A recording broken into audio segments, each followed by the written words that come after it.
plan your irrigation before you seed your lawn.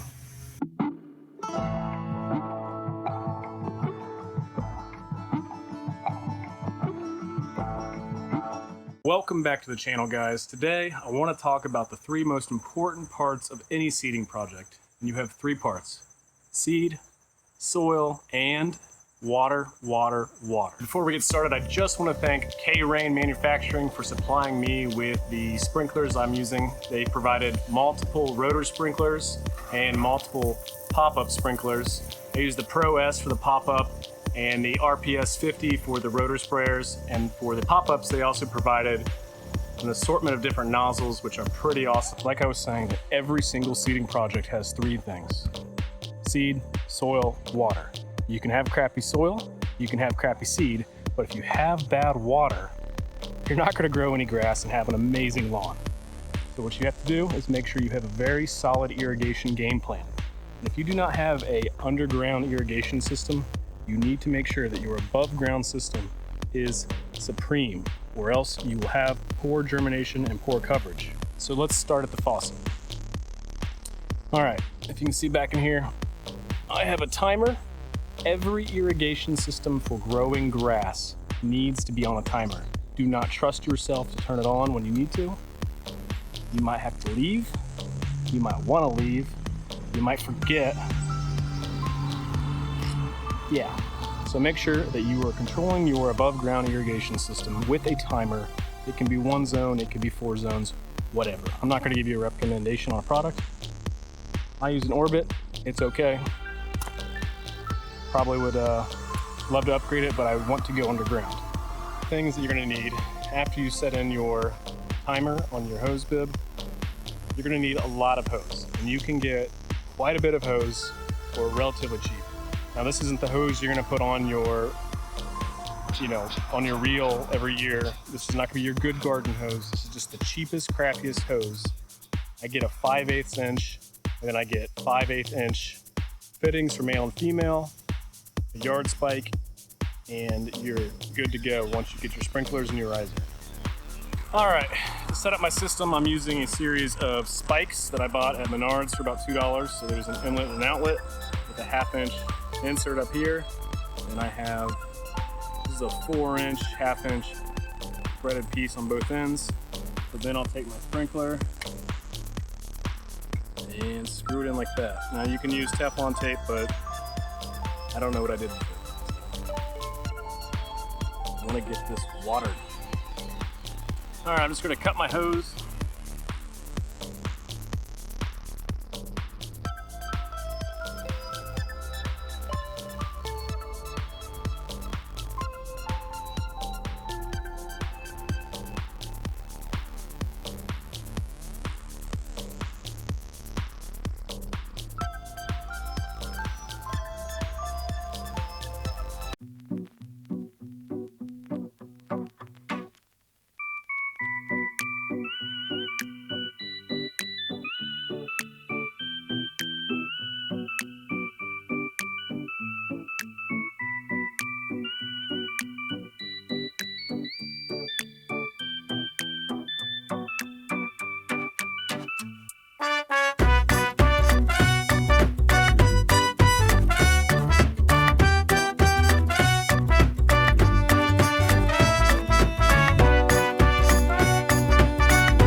All right, so if you are creating a do-it-yourself sprinkler system that is above ground, you are likely not going to be watering your lawn except under unusual drought circumstances, unless you are overseeding, which is the process of seeding an existing lawn, or you will be completely seeding your lawn because you are doing a full renovation. So you're going to need to make sure you keep that soil moist so that seed can germinate and grow.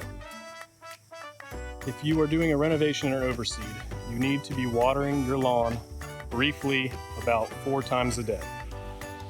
If you get into any sort of high heat situations, you should definitely add at least 1 more, making it 5 waterings a day, maybe 6 if it's hot enough. If that seed dries out, you're going to have an issue.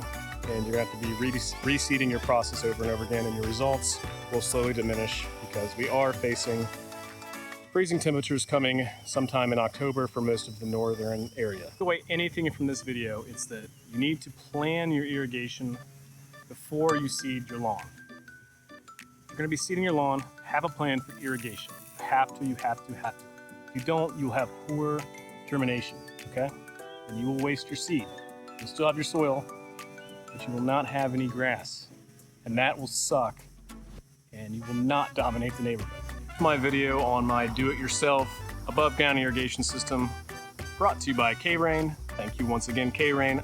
I couldn't have done this without you guys. You really helped me out. If you enjoyed the video, I'd appreciate a like. If you want to stick around, hit subscribe. And no, I don't have any affiliate links down below this time. I will have a link to K-Rain and Mountain View Seed because they have helped me out tremendously. And if you want to check out the products they have, the seed, or the irrigation systems that they sell, please do so. That'd be awesome to support people that are supporting the do-it-yourself community. The next video will be an update on my seeding project in the front and my failure in the back with an overseed. I'll see you next time. Peace.